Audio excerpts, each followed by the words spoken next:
Hello friends, welcome back to our channel. ನಾವು ಇವತ್ತಿನ ಈ ವಿಡಿಯೋದಲ್ಲಿ ನಾವು ದಿನನಿತ್ಯ ಬಳಸುವಂತಹ ಕನ್ನಡ ವಾಕ್ಯಗಳನ್ನು ನಾವು ಡೈಲಿ ಏನು ಕಾನ್ವರ್ಸೇಷನ್ನ ಮಾಡ್ತೀವಿ, ಆ ಒಂದು ಆಫೀಸ್ನಲ್ಲಿ ಆಗಿರ್ಬೋದು ಅಥವಾ ಬೇರೆ ಫ್ರೆಂಡ್ಸ್ಗಳ ಜೊತೆ ಆಗಿರ್ಬೋದು ಅಥವಾ ಸ್ಕೂಲ್ನಲ್ಲಾಗಿರ್ಬೋದು ಅಥವಾ ಬೇರೆ ಎಲ್ಲಾದರೂ ಕಾನ್ವರ್ಸೇಷನ್ನ ಮಾಡೋದಕ್ಕೆ ಕನ್ನಡ ಸೆಂಟೆನ್ಸ್ನ ನಾವು ಬಳಸ್ತೀವಲ್ವ. ಆ ಕನ್ನಡ ಸೆಂಟೆನ್ಸ್ನ ಬದಲಿಗೆ ನಾವು ಇಂಗ್ಲೀಷನ್ನು ಹೇಗೆ ಕಲಿಬೋದು?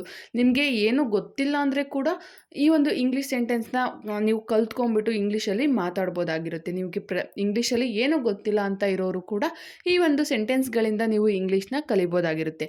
ಹಾಗಾದರೆ ಇವತ್ತಿನ ಈ ಒಂದು ವಿಡಿಯೋನ ಸ್ಟಾರ್ಟ್ ಮಾಡೋಣ. ಅದಕ್ಕಿಂತ ಮುಂಚೆ ನೀವಿನ್ನು ನನ್ನ ಚಾನಲ್ಗೆ ಹೊಸಬ್ರಾಗಿದ್ದರೆ, ಯಾರಾದರೂ ಹೊಸದಾಗಿ ನೋಡ್ತಾ ಇದ್ದರೆ ದಯವಿಟ್ಟು ಸಬ್ಸ್ಕ್ರೈಬ್ ಮಾಡಿ. ಹಾಗೆ ಪಕ್ಕದಲ್ಲಿರುವಂಥ ಬೆಲ್ ಐಕಾನ್ನ ಕ್ಲಿಕ್ ಮಾಡಿ ಆಲ್ ಅಂತ ಕೊಡಿ. ಅದರಿಂದ ನಾನು ಯಾವುದೇ ವಿಡಿಯೋ ಹಾಕಿದ್ರೂ ಫಸ್ಟ್ ನೋಟಿಫಿಕೇಷನ್ ನಿಮಗೆ ಬರುತ್ತೆ. ಫಸ್ಟ್ ವಿಡಿಯೋನ ನೀವೇ ನೋಡ್ಬೋದು. ಹಾಗೆ ನಿಮಗೆಲ್ಲ ಈ ವಿಡಿಯೋ ಇಷ್ಟ ಆದರೆ ಒಂದು ಲೈಕ್ ಮಾಡಿ, ನಿಮ್ಮ ಫ್ರೆಂಡ್ಸು ಫ್ಯಾಮಿಲಿ ಜೊತೆ ಶೇರ್ ಮಾಡಿ. ನೀವು ಶೇರ್ ಮಾಡೋದ್ರಿಂದ ಅವ್ರಿಗೂ ಕೂಡ ಬೇಸಿಕ್ಕಿಂದ ಇಂಗ್ಲೀಷ್ ಕಲಿಯೋದಕ್ಕೆ ತುಂಬಾ ಯೂಸ್ಫುಲ್ ಆಗಿರುತ್ತೆ. ಓಕೆ ಫ್ರೆಂಡ್ಸ್, ತಡ ಮಾಡದೆ ಇವತ್ತಿನ ಈ ಒಂದು ವಿಡಿಯೋನ ಸ್ಟಾರ್ಟ್ ಮಾಡೋಣ. ಫಸ್ಟ್ ಸೆಂಟೆನ್ಸ್, ನನಗೆ ಹೇಳಲು ಏನೂ ಇಲ್ಲ. ನನಗೆ ಹೇಳಲು ಏನೂ ಇಲ್ಲ. ನನಗೆ ಹೇಳೋದಕ್ಕೆ ಏನೂ ಇಲ್ಲ. ನನ್ನ ಮಾತೆಲ್ಲ ಮುಗ್ದೋಗಿದೆ. ನನಗೆ ಹೇಳೋದಕ್ಕೆ ಏನೂ ಇಲ್ಲ. I have nothing to say. I have nothing to say. ನನಗೆ ಹೇಳೋದಕ್ಕೆ ಏನೂ ಇಲ್ಲ, ಎಲ್ಲ ಮುಗ್ದೋಗಿದೆ. I have nothing to say. Next sentence, ಅದೇ ಜೀವನ. ಅದೇ ಜೀವನ. ಈಗ ನಾವಿದೇನು ಲೈಫ್ನ ಲೀಡ್ ಮಾಡ್ತಿದ್ವಿ, ಅದೇ ಜೀವನ. ಅದೇ ಜೀವನ ಅಂತ ಹೇಳೋದಕ್ಕೆ ಇಂಗ್ಲೀಷ್ನಲ್ಲಿ such is life. Such is life ಅಂತ ಹೇಳ್ಬೋದು. ಅದೇ ಜೀವನ, ಸಚ್ ಈಸ್ ಲೈಫ್. ನೆಕ್ಸ್ಟ್, ನನ್ನ ಕೂದಲು ಕತ್ತರಿಸಿದೆ. ನಾನು ನನ್ನ ಕೂದಲನ್ನ ಕಟ್ ಮಾಡಿದೆ. ನಂದು ಸ್ಪ್ಲಿಟ್ಸ್ ಆಗಿತ್ತು, ಹಾಗಾಗಿ ನಾನು ನನ್ನ ಕೂದಲನ್ನ ಕಟ್ ಮಾಡಿದೆ. ಅಥವಾ ತುಂಬ ಉದ್ದ ಆಗಿತ್ತು, ನನ್ನ ಕೂದಲನ್ನ ಕಟ್ ಮಾಡಿದೆ. I got my hair cut done. I got my hair cut done. ನಾನು ನನ್ನ ಕೂದಲನ್ನ ಕಟ್ ಮಾಡಿದೆ ಅಂತ ಹೇಳೋದಕ್ಕೆ ಇಂಗ್ಲೀಷ್ನಲ್ಲಿ I got my hair cut done ಅಂತ ಹೇಳ್ಬೋದು. ನೆಕ್ಸ್ಟ್, ನೀವು ಎಷ್ಟು ಸ್ಥಳಗಳಿಗೆ ಪ್ರಯಾಣಿಸಿದ್ದೀರಿ. ನೀವು ಎಷ್ಟು ಸ್ಥಳಗಳಿಗೆ ಪ್ರಯಾಣಿಸಿದ್ದೀರಿ, ಎಷ್ಟು ಪ್ಲೇಸ್ಗಳಿಗೆ ಹೋಗಿದ್ದೀರಾ, ಎಷ್ಟು ಪ್ಲೇಸ್ಗಳನ್ನು ಸುತ್ತಾಡಿದ್ದೀರಾ.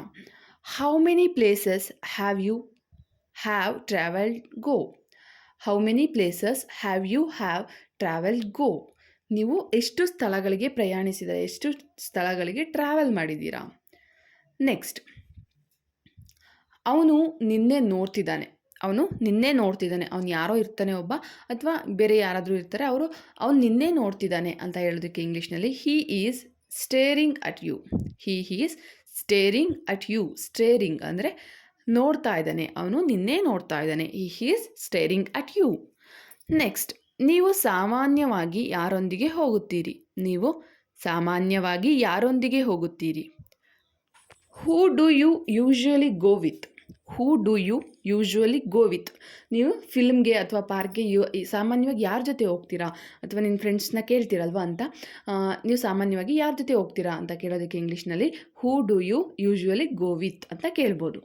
ನೆಕ್ಸ್ಟ್, ನಾವೆಲ್ಲರೂ ಆಗ್ರಾಗೆ ಹೋಗೋಣ ಅಂತ ಪ್ಲ್ಯಾನ್ ಮಾಡ್ತಾ ಇದ್ದೀವಿ. ನಾವೆಲ್ಲರೂ ಕೂಡ ಆಗ್ರಾಗೆ ಹೋಗೋಣ ಅಂತ ಪ್ಲ್ಯಾನ್ ಮಾಡ್ತಾ ಇದ್ದೀವಿ.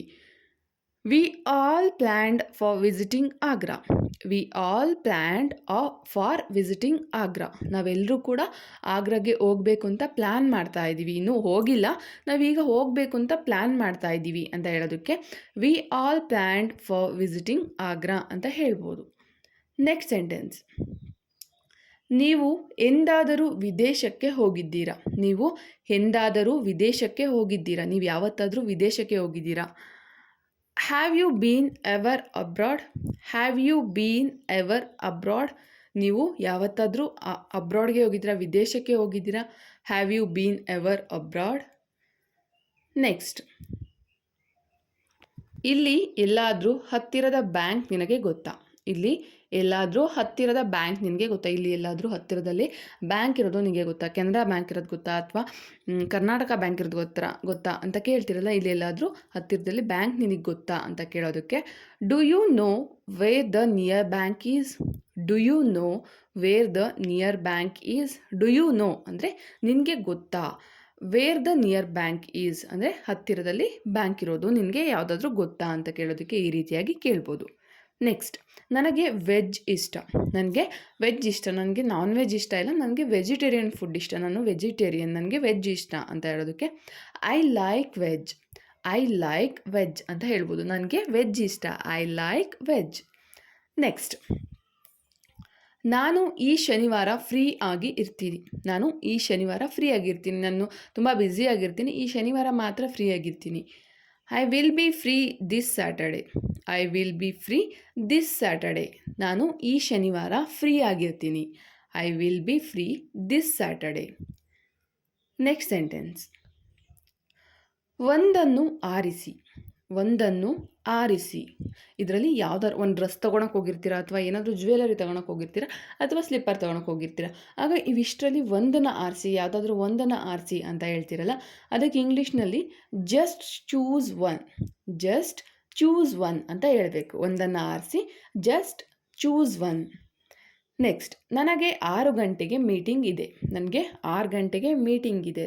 ನನಗೆ ಸಾಯಂಕಾಲ 6 ಗಂಟೆಗೆ ಮೀಟಿಂಗ್ ಇದೆ, ಅಥವಾ ಬೆಳಗ್ಗೆ 6 ಗಂಟೆಗೆ ಮೀಟಿಂಗ್ ಇದೆ ಅಂತ ಹೇಳೋದಕ್ಕೆ I have meeting at 6. I have meeting at 6. ನನಗೆ 6 ಗಂಟೆಗೆ ಮೀಟಿಂಗ್ ಇದೆ. I have meeting at 6. Next, ನನ್ನನ್ನು ಯಾಕೆ ಬೈಯುತ್ತೀರಿ. ನನ್ನನ್ನು ಯಾಕೆ ಬೈಯುತ್ತೀರಿ. Why do you scold me. Why do you scold me. ನನ್ನನ್ನು ಯಾಕೆ ಬೈತಾ ಇದ್ದೀರಾ, ನನಗೆ ಯಾಕೆ ಸುಮ್ಮನೆ ಬೈತಾ ಇದ್ದೀರಾ. ನೀವು ಅಮ್ಮಂಗೆ ಕೇಳ್ತೀರಲ್ವ, ಅಥವಾ ಅಪ್ಪಂಗೆ ಕೇಳ್ತೀರಾ, ನನಗೆ ಯಾಕೆ ಬೈತಾ ಇದ್ದೀರಾ ಅಂತ ಕೇಳೋದಕ್ಕೆ ಇಂಗ್ಲೀಷ್ನಲ್ಲಿ why do you scold me ಅಂತ ಕೇಳಬೇಕು. Why do you scold me. ನನಗೆ ಯಾಕೆ ಬೈತಾ ಇದ್ದೀರಾ. ನೆಕ್ಸ್ಟ್, ಭದ್ರವಾಗಿ ಹೋಗಿ ಬನ್ನಿ. ಭದ್ರವಾಗಿ ಹೋಗಿ ಬನ್ನಿ ಅಂದರೆ ಸೇಫಾಗಿ ಹೋಗಿ ಬನ್ನಿ. ಎಲ್ಲಾದರೂ ಜರ್ನಿ ಮಾಡ್ತಾ ಇರ್ತೀರಾ, ಆಗ ಸೇಫಾಗಿ ಹೋಗಿ ಬನ್ನಿ ಅಂತ ಹೇಳೋದಕ್ಕೆ ಭದ್ರವಾಗಿ ಹೋಗಿ ಬನ್ನಿ. Have a safe journey. Have a safe journey ಅಂತ ಹೇಳಬೇಕು. ಭದ್ರವಾಗಿ ಹೋಗಿ ಬನ್ನಿ. Have a safe journey.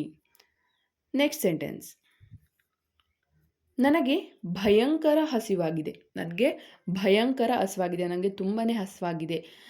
ನನಗೆ ತುಂಬ ತಡ್ಕೊಳಕ್ಕಾಗದಿರೋಷ್ಟು ಹಸಿವಾಗಿದೆ ಅಂತ ಹೇಳ್ತೀರಲ್ಲ, ಅದಕ್ಕೆ ಇಂಗ್ಲೀಷ್ನಲ್ಲಿ I am terribly hungry. I am terribly hungry. ನನಗೆ ಭಯಂಕರ ಹಸಿವಾಗಿದೆ, ತಡ್ಕೊಳಕ್ಕಾಗ್ತಿಲ್ಲ, ತುಂಬಾ ಹಸಿವಾಗಿದೆ. I am terribly hungry. Next, ಇದನ್ನು ನಿನ್ನ ಹತ್ರನೇ ಇಟ್ಕೊ. ಇದನ್ನು ನಿನ್ನ ಹತ್ರನೇ ಇಟ್ಕೊಂಡಿರು. ನಾನು ಬೇಕಾದಾಗ ಕೇಳಿ ತೊಗೋತೀನಿ. ಇದನ್ನು ನಿನ್ನ ಹತ್ರನೇ ಇಟ್ಕೊಂಡಿರು ಅಂತ ಹೇಳ್ತೀವಲ್ಲ, ಇದನ್ನು ನಿನ್ನ ಹತ್ರನೇ ಇಟ್ಕೊ ಅಂತ ಹೇಳೋದಕ್ಕೆ keep this with your self. Keep this with your self. ಇದನ್ನು ನಿನ್ನ ಹತ್ರನೇ ಇಟ್ಕೊ, ನನಗೆ ಕೊಡಬೇಡ ಈಗ, ನಾನು ಬೇಕಾದಾಗ ಟೈಮ್ ಬಂದಾಗ ತಗೋತೀನಿ. ಇದನ್ನು ನಿನ್ನ ಹತ್ರನೇ ಇಟ್ಕೊ. Keep this with your self. Next, ನಾನು ಅವರನ್ನು ಊಟಕ್ಕೆ ಆಹ್ವಾನಿಸಿದ್ದೇನೆ. ನಾನು ಅವರನ್ನು ಊಟಕ್ಕೆ ಆಹ್ವಾನಿಸಿದ್ದೇನೆ. ಯಾರಾದರೂ ಹೊಸದಾಗಿ ಮದುವೆ ಆಗಿರ್ತಾರೆ, ಅಥವಾ ಯಾರಾದರೂ ನಿಮ್ಮ ಫ್ರೆಂಡ್ಸ್ ಇರ್ತಾರೆ, ಅವರನ್ನು ಊಟಕ್ಕೆ ಕರಿತೀರ, ನೀವು ಡಿನ್ನರ್ಗೆ ಇನ್ವೈಟ್ ಮಾಡ್ತೀರಾ. ಆ ಒಂದು ಸೆಂಟೆನ್ಸ್ನ ನೀವು ಇಂಗ್ಲೀಷ್ನಲ್ಲಿ ಹೇಗೆ ಹೇಳ್ತೀರಾ ಅಂತ ನೋಡೋದಾದರೆ I invited them to dinner. I invited them to dinner ಅಂತ ಹೇಳ್ಬೋದು. ನಾನು ಅವರನ್ನು ಊಟಕ್ಕೆ ಆಹ್ವಾನಿಸಿದೆ. I invited them to dinner. Next, ನಾನು ನಿಮ್ಮ ಹತ್ರ ಸ್ವಲ್ಪ ಮಾತಾಡಬೇಕು. ನಾನು ನಿಮ್ಮ ಹತ್ರ ಸ್ವಲ್ಪ ಮಾತಾಡಬೇಕು. ನನಗೇನೋ ಮಾತಾಡೋಕ್ಕಿದೆ, ನಾನು ನಿಮ್ಮ ಹತ್ರ ಸ್ವಲ್ಪ ಮಾತಾಡಬೇಕು. I want to talk to you. I want to talk to you. ನಾನು ನಿಮ್ಮ ಹತ್ರ ಸ್ವಲ್ಪ ಮಾತಾಡಬೇಕು. I want to talk to you. Next, ನಾನು ಈಗಿನಿಂದಲೇ ಬರುತ್ತೇನೆ. ನಾನು ಈಗಿನಿಂದಲೇ ಬರುತ್ತೇನೆ. ನಾನು ಈಗಿಂದೀಗಲೇ ಬರ್ತಾ ಇದ್ದೀನಿ. ನಾನು ಈಗ ತಾನೇ ಹೊರಡ್ತಾ ಇದ್ದೀನಿ. ಈಗಿಂದೀಗಲೇ ಬರ್ತಾ ಇದ್ದೀನಿ ಅಂತ ಹೇಳೋದಕ್ಕೆ I will B right back. I will B right back ಅಂತ ಹೇಳಬೇಕು. ನಾನು ಈಗಿಂದೀಗಲೇ ಬರ್ತಾ ಇದ್ದೀನಿ. ನೆಕ್ಸ್ಟ್, ಅವಳು ನಿಧಾನಕ್ಕೆ ಬರುವಂತೆ ಕಾಣುತ್ತೆ. ಅವಳು ತುಂಬ ನಿಧಾನಕ್ಕೆ ಬರುವಂತೆ ಕಾಣ್ತಾ ಇದೆ. ಅವಳು ತುಂಬ ಫಾಸ್ಟಾಗಿ ಬರ್ತಿಲ್ಲ, ಅವಳು ತುಂಬ ನಿಧಾನಕ್ಕೆ ಬರ್ತಿರೋ ಥರ ಕಾಣ್ತಾ ಇದೆ. She will come slowly it seems. She will come slowly it seems. ಅವಳು ನಿಧಾನಕ್ಕೆ ಬರೋ ಥರ ಕಾಣ್ತಾ ಇದೆ. ಅವಳು ತುಂಬ ಸ್ಲೋಗಿ ಬರ್ತಾ ಇರೋ ಥರ ಕಾಣ್ತಾ ಇದೆ. She will come slowly it seems ಅಂತ ಹೇಳ್ಬೋದಾಗಿರುತ್ತೆ. ನೆಕ್ಸ್ಟ್ ಸೆಂಟೆನ್ಸ್, ಇದೊಂದು ವಿಚಿತ್ರ ಸಂಗತಿ. ಇದೊಂದು ವಿಚಿತ್ರ ಸಂಗತಿ. ಇದೊಂದು ವಿಚಿತ್ರವಾಗಿರುವಂಥ, ನನಗೆ ಗೊತ್ತಿಲ್ಲ ಇದೇನು ಅಂತ, ಗೊತ್ತಿಲ್ಲದೆ ಇರುವಂತಹ ಒಂದು ಸಂಗತಿ ಆಗಿದೆ. It is a strange thing. It is a strange thing. ಇದೊಂದು ವಿಚಿತ್ರವಾದಂತಹ ಸಂಗತಿ, ಇದೊಂದು ಸ್ಟ್ರೇಂಜ್ ಥಿಂಗ್ ಆಗಿದೆ ಅಂತ ಹೇಳೋದಕ್ಕೆ it is a strange thing ಅಂತ ಹೇಳ್ಬೋದು. ನೆಕ್ಸ್ಟ್, ಅದು ಯಾವುದೋ ಒಂದು ಪಕ್ಷಿ ಅನಿಸುತ್ತೆ. ಅದು ಯಾವುದೋ ಒಂದು ಪಕ್ಷಿ ಅನಿಸುತ್ತೆ. ಅದು ಯಾವುದೋ ಒಂದು ಪಕ್ಷಿ ಹಾರ್ತಾ ಇರುತ್ತೆ ಅಥವಾ ಏನೋ ಒಂದು ಸೌಂಡ್ ಮಾಡ್ತಾ ಇರುತ್ತೆ. ಅದು ಯಾವುದೋ ಒಂದು ಪಕ್ಷಿ ಇರಬೇಕು. ನಿಮಗೆ ಗೊತ್ತಿಲ್ಲ ಅದು ಕಾನ್ಫಿಡೆಂಟಾಗಿ. ಸೊ ಹಾಗಾಗಿ ಅದು ಯಾವುದೋ ಒಂದು ಪಕ್ಷಿ ಇರಬೇಕು ಅಂತ ಹೇಳೋದಕ್ಕೆ ಇಂಗ್ಲೀಷ್ನಲ್ಲಿ I think it's a bird. I think it's a bird. ಅದು ಯಾವುದೋ ಒಂದು ಪಕ್ಷಿ ಅನಿಸುತ್ತೆ ಅಂತ ಹೇಳ್ಬೋದು. ನೆಕ್ಸ್ಟ್, ಅದು ತಣ್ಣಗಾಗುವವರೆಗೂ ಮುಟ್ಟಬೇಡಿ. ಅದು ತಣ್ಣಗಾಗುವವರೆಗೂ ಮುಟ್ಟಬೇಡಿ. ಅಮ್ಮ ಏನೋ ಮಾಡಿಟ್ಟಿರ್ತಾರೆ, ಅದು ತುಂಬ ಬಿಸಿ ಇರುತ್ತೆ. ಆಗ ಅದು ತಣ್ಣಗಾಗುವವರೆಗೂ ಮುಟ್ಟಬೇಡಿ. ಅಥವಾ ನೀವೇ ಹೇಳ್ಬೋದು ಮಕ್ಕಳಿಗೆ, ಅದು ತಣ್ಣಗಾಗೋ ತನಕ ಮುಟ್ಟಬೇಡಿ ಅಂತ ಹೇಳೋದಕ್ಕೆ ಇಂಗ್ಲೀಷ್ನಲ್ಲಿ don't touch until it get cool. Don't touch until it get cool ಅಂತ ಹೇಳ್ಬೋದು. ಅದು ತಣ್ಣಗಾಗೋವರೆಗೂ ಮುಟ್ಟಬೇಡಿ. Don't touch until it get cool ಅಂತ ಹೇಳ್ಬೋದಾಗಿರುತ್ತೆ. ನೆಕ್ಸ್ಟ್ ಸೆಂಟೆನ್ಸ್ನ ನೋಡೋಣ. ಇಲ್ಲಿ ಟವಲ್ ಅನ್ನು ಬೀಸಬೇಡಿ. ಇಲ್ಲಿ ಟವಲ್ ಅನ್ನು ಬೀಸಬೇಡಿ. ಇಲ್ಲಿ ಟವಲ್ನ ಬಿಸಾಕಬೇಡಿ, ಟವಲ್ನ ಎಸಿಬೇಡಿ. ಈ ಒಂದು ಸೆಂಟೆನ್ಸ್ನ ನೀವು ಇಂಗ್ಲೀಷ್ನಲ್ಲಿ ಹೇಗೆ ಫಾರ್ಮ್ ಮಾಡ್ತೀರಾ, ಇಂಗ್ಲೀಷ್ನಲ್ಲಿ ಹೇಗೆ ಹೇಳ್ತೀರಾ ಅನ್ನೋದನ್ನು ನನಗೆ ಕಮೆಂಟ್ ಸೆಕ್ಷನಲ್ಲಿ ಕಮೆಂಟ್ ಹಾಕಿ. ಈ ಒಂದು ಸೆಂಟೆನ್ಸ್ಗೆ ನೀವು ಹೇಗೆ ಇಂಗ್ಲೀಷಲ್ಲಿ ಫಾರ್ಮ್ ಮಾಡ್ತೀರಾ ಅದನ್ನು ನನಗೆ ತಪ್ಪದೇ ಕಮೆಂಟ್ ಸೆಕ್ಷನಲ್ಲಿ ಕಮೆಂಟ್ ಹಾಕಿ ಅಂತ ಹೇಳ್ತಾ ಇವತ್ತಿನ ಈ ಒಂದು ವಿಡಿಯೋನ ಮುಗಿಸ್ತಾ ಇದ್ದೀನಿ. ಈ ಒಂದು ವಿಡಿಯೋ ನಿಮಗೆಲ್ಲ ಇಷ್ಟ ಆಗಿದ್ದರೆ ತಪ್ಪದೇ ಒಂದು ಲೈಕ್ ಮಾಡಿ. ನೀವು ಲೈಕ್ ಮಾಡೋದ್ರಿಂದ ನನಗೂ ಕೂಡ ಇನ್ನೂ ಹೆಚ್ಚು ಮೋಟಿವೇಶನ್ ಸಿಕ್ತಾಗುತ್ತೆ, ಇನ್ನೂ ಹೆಚ್ಚೆಚ್ಚು ವೀಡಿಯೋಸ್ ಮಾಡೋದಕ್ಕೆ ಮೋಟಿವೇಶನ್ ಸಿಕ್ತಾಗುತ್ತೆ. ಸೊ ಹಾಗಾಗಿ ಒಂದು ಲೈಕ್ ಮಾಡಿ, ನಿಮ್ಮ ಫ್ರೆಂಡ್ಸು ಫ್ಯಾಮಿಲಿ ಜೊತೆ ಶೇರ್ ಮಾಡಿ. ಶೇರ್ ಮಾಡೋದ್ರಿಂದ ಅವ್ರಿಗೂ ಕೂಡ ಬೇಸಿಕ್ಕಿಂದ ಇಂಗ್ಲೀಷ್ ಕಲಿಯೋದಕ್ಕೆ ಹೆಲ್ಪ್ ಆಗುತ್ತೆ. ಹಾಗೆ ನೀವು ಕೂಡ ಇಂಗ್ಲೀಷ್ನಲ್ಲಿ ಕಾನ್ವರ್ಸೇಷನ್ನ ಮಾಡ್ಬೋದಾಗಿರುತ್ತೆ ಅವ್ರ ಜೊತೆ. ಹಾಗೆ ಇನ್ನೂ ಹೆಚ್ಚಿನ ವಿಡಿಯೋಗಳು ಬೇಕು, ಇನ್ನೂ ಹೆಚ್ಚಿನ ಬೇಸಿಕ್ಕಿಂದ ಇಂಗ್ಲೀಷ್ ಕಲಿಬೇಕು ಅಂದರೆ ನನ್ನ ಚಾನಲ್ನ ಹೊಸದಾಗಿ ನೋಡ್ತಾ ಇದ್ದರೆ ದಯವಿಟ್ಟು ಸಬ್ಸ್ಕ್ರೈಬ್ ಮಾಡೋದ್ರ ಮೂಲಕ ನನಗೆ ಸಪೋರ್ಟ್ ಮಾಡಿ ಅಂತ ಹೇಳ್ತಾ ಇವತ್ತಿನ ಈ ಒಂದು ವಿಡಿಯೋನ ಮುಗಿಸ್ತಾ ಇದ್ದೀನಿ. ನೆಕ್ಸ್ಟ್ ಇನ್ನೊಂದು ಒಳ್ಳೆಯ ವಿಡಿಯೋದೊಂದಿಗೆ ಬರ್ತೀನಿ. ಜೈ ಹಿಂದ್, ಜೈ ಕರ್ನಾಟಕ. ಮತ್ತು ಕೀಪ್ ವಾಚಿಂಗ್ ಮೈ ಚಾನಲ್.